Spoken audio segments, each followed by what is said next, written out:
તત્વજ્ઞાન વિદ્યાપીઠના ઔપચારિક ઉદ્ઘાટન પૂર્વે પાંડુરંગ શાસ્ત્રી નિર્મલાતાઈને કહી રહ્યા હતા કે વિદ્યાપીઠનું કામકાજ તો ગયા જૂન માસથી જ વ્યવસ્થિત રીતે શરૂ થઈ ગયું છે.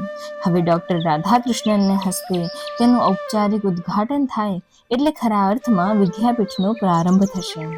એ કાર્ય તો રાત દિવસ ચાલે જ છે ને. હા નિર્મલા, આપણે એક પરિવાર ઊભો કરવો છે અને તેના દ્વારા વૈદિક સંસ્કૃતિનું નવનિર્માણ કરવું છે. નિર્મલા, તો જાણે જ છે કે આપણે કોઈની સામે હાથ પસારતા નથી. હા એ ખરું, પણ તેનું શું? વિના દાને ઊભી થયેલી કોઈ સંસ્થા આજ સુધી લોકોએ જોઈ નથી. તેથી લોકો મને ફંડ ઊભું કરવાની સલાહ આપે છે. નિર્મલાતાઈ તેમની સામે જોઈ રહ્યા હતા. પછી આગળ પાંડુરંગ શાસ્ત્રી કહેવા લાગ્યા, લોકો ફક્ત ઉપરથી જ વિચાર કરે છે. પરમ દિવસે CN વકીલ વિદ્યાપીઠમાં આવ્યા હતા. મુંબઈ વિદ્યાપીઠના રેક્ટરને હા, તેઓ પરમ દિવસે વિદ્યાપીઠ જોવા આવ્યા હતા. તે દિવસે CN વકીલે તત્વજ્ઞાન વિદ્યાપીઠની ખાસ મુલાકાત લીધી હતી. વિદ્યાપીઠમાં પ્રવેશ કરતા જ તેઓ હરખાઈ ગયા. પાંડુરંગ શાસ્ત્રીએ તેમનું યથાયોગ્ય સ્વાગત કર્યું.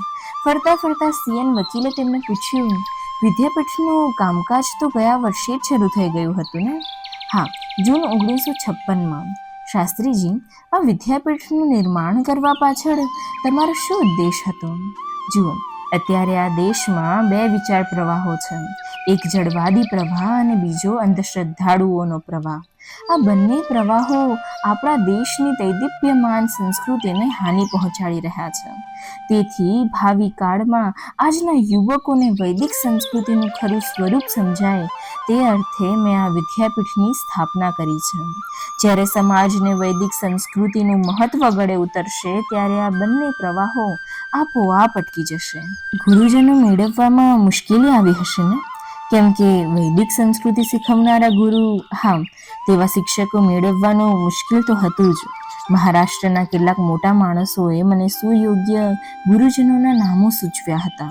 મેં તેમનો સંપર્ક સાધ્યો હતો. તેમને મળતા માનધનથી અધિક માનધન દેવા હું તૈયાર હતો. છતાં તેઓ તૈયાર થયા નહીં. જવાબમાં તેઓ શાબ્દિક પ્રશંસા કરતા, પણ આવવા તૈયાર નહોતા. છતાં મેં પ્રયત્ન ચાલુ રાખ્યા અને તેમાં સફળ થતો ગયો. આજે વિદ્યાપીઠને સુયોગ્ય ગુરુજનો મળી ગયા છે અને તેઓને પણ સંતોષ છે. બોલતા બોલતા બંને વિદ્યાપીઠની બાજુના વસતિગૃહ પાસે આવી પહોંચ્યા. પાંડુરંગ શાસ્ત્રીએ કહ્યું, આ વસતિગૃહ હમણાં જ બંધાયું. જગ્યા પૂરતી છે?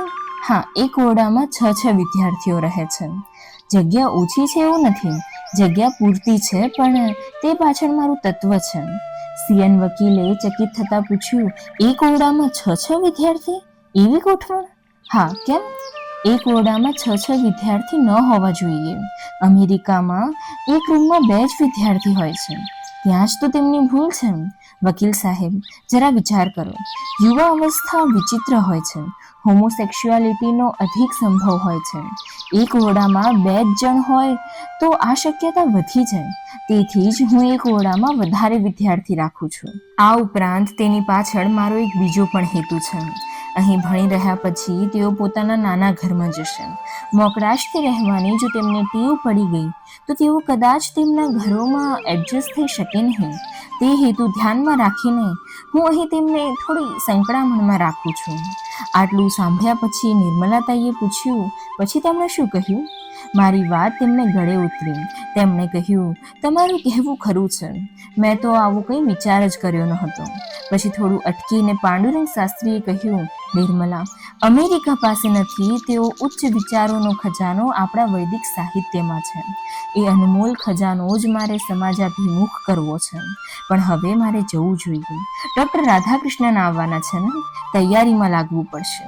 નિર્મલાતાએ ઉઠીને પાંડુરંગ શાસ્ત્રી માટે દૂધ લઈ આવ્યા. દૂધ પીતા પીતા પાંડુરંગ શાસ્ત્રીએ કહ્યું, જ્યારે હું પાઠશાળામાં ભણતો હતો ત્યારે મેં દૂધનો ત્યાગ કર્યો હતો. એ પછી કેટલાય વર્ષો સુધી મેં દૂધ લીધું નહોતું. પણ હવે તે ફરી મને દૂધ પીવાની ટેવ પાડી. તેમને સમજાવવાના ભાવથી નિર્મલાતાઈએ કહ્યું, પહેલાંની વાત જવા દો, હવે એમ નહીં ચાલે. અરે નિર્મલા, આ દેશના લાખો બાળકોને એક વાર પણ દૂધ મળતું નહીં હોય. તેઓ મને મારી નજર સામે દેખાય છે. અને નિર્મલાતાઈએ તરત જ કહ્યું, એમ ન ચાલે. એવા લોકો માટે જ તમારે કાર્ય કરવું છે ને? તો પોતાના સ્વાસ્થ્યની કાળજી તો રાખવી પડે ને? વળી તમે જમો પણ થોડું. શરીરમાં શક્તિ તો હોવી જોઈએ ને. એના માટે જ તો હું સૂર્ય નમસ્કાર કરું છું. એટલે જ દૂધ જરૂરી છે. તમે વ્યાયામ પણ કરો છો ને?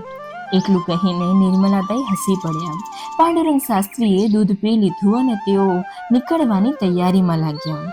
થોડી વાર પછી તેઓ થાણે જવા રવાના થયા. તેઓ જ્યારે તત્વજ્ઞાન વિદ્યાપીઠ પહોંચ્યા ત્યારે કલેક્ટર સાહેબ વેલવાણી તેમની પ્રતીક્ષામાં ત્યાં જ બેઠા હતા. તો પાછા મળીશું આવતા રવિવારે તત્વજ્ઞાન વિદ્યાપીઠના ઉદ્ઘાટનની વાતો સાથે. ત્યાં સુધી રાધે રાધે.